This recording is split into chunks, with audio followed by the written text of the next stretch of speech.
শীতের সকাল ভালো লাগে, কুয়াশাচ্ছন্ন মেঠো পথে হাঁটা, খেজুরের রস দিয়ে ভাপা পিঠা আর আগুন পোহা, ব্যাডমিন্টন আর ক্রিকেট খেলা, বন্ধুদের সাথে ফুটবল খেলা, আর অনেক অনেক ঘোরাফেরা, আর অনেক অনেক ঘোরাফেরা।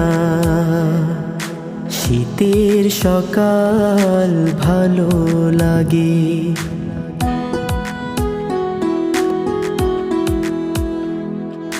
শীতের সকাল ভালো লাগে, কুয়াশা